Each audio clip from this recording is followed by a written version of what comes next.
understand that you were the creative force behind the concept of bringing art classes to public spaces where veterans and their families can come together in a safe place, in a healing atmosphere, to reconnect with civilians and to learn about art. That's correct? Yeah. Okay, can you tell me about how you originated this concept and why? I started doing photography at Boise State, and I uh, found using my photography I could find a good space.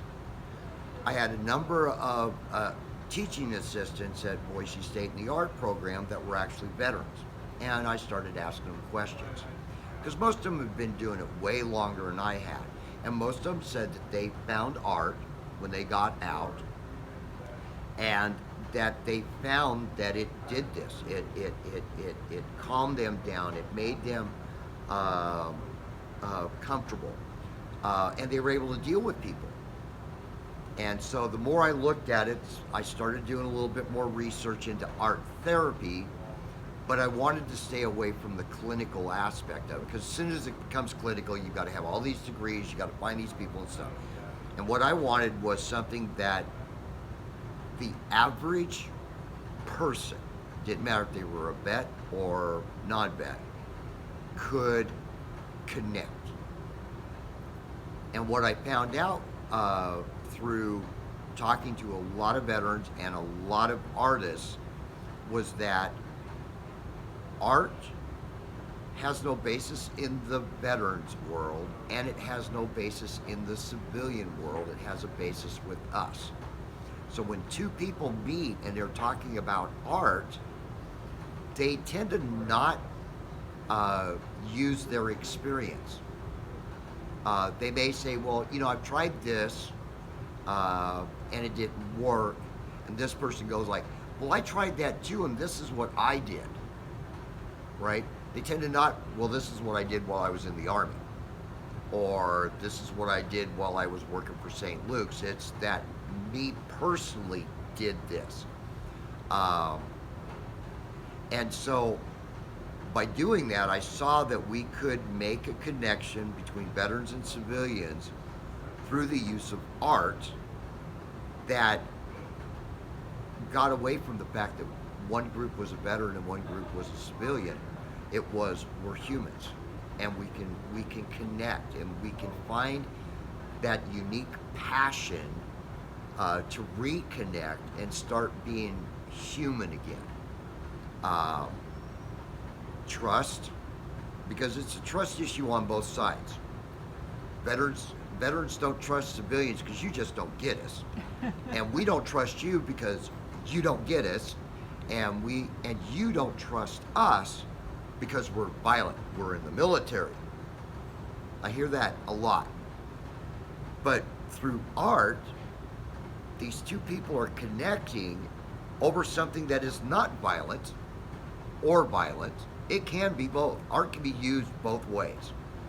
But most of the time it's not. It's to heal. It's to present a message. It's to show the world a vision that I have.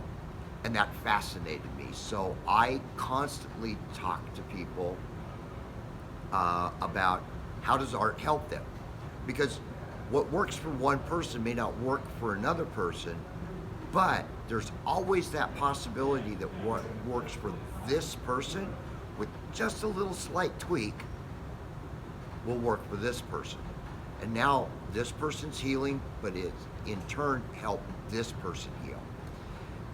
In the veterans world, I did an art show in December, and I had some of the most amazing artists' artwork. And we had a gentleman that painted, but he painted using string because he shakes so bad that just doing a regular painting with a paintbrush, he couldn't do it. But using string, that shaking allows him to make these amazing images. And when he, pardon me, when he's talking, about his art, his personality changes 180 degrees. This guy that's trying to push people away and is loud and just, absolutely angry all the time. I watched this change when, especially a young child would ask him how he does his art.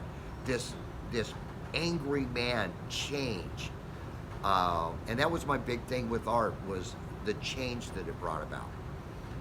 Do you think that as you talk about the change, do you think, because when I do art, I feel like anybody that does any kind of art, it's an expression of their soul, how they view the world somehow, something that they've experienced in life, and when I'm doing that, when I'm playing music or I'm painting, or then it gets you to the place that is like a space and time where time Every doesn't artist exist. is different. So some artists, they do their art not in how they see the world, but how they want to see the world. So Instead what of I was, seeing all that anger and death and destruction, they want to see the beauty. And so they paint that beauty, and they paint that beauty, or they photograph that beauty, or they put it to song, they put it to poetry, they make videos, because all they see is ugly. Right? When they close their eyes, that's all they see.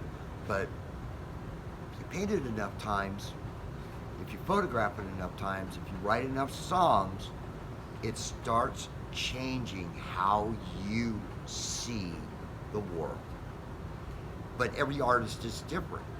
Some artists, all they see is beauty, and that's all, and they want the world to see the beauty that they see. And that's the cool part about art. Everybody does art differently. There's no right way, there's no wrong way. But if you can learn why the person is doing it, the way they're doing it, you may find somebody that you come across and talk to that really wants to do this art, but all they can do is the ugliness. And that turns them off, because that's not really what they want to do. But if you can give them a hand changing how they do that, right, you're healing. You're helping them heal. So the stuff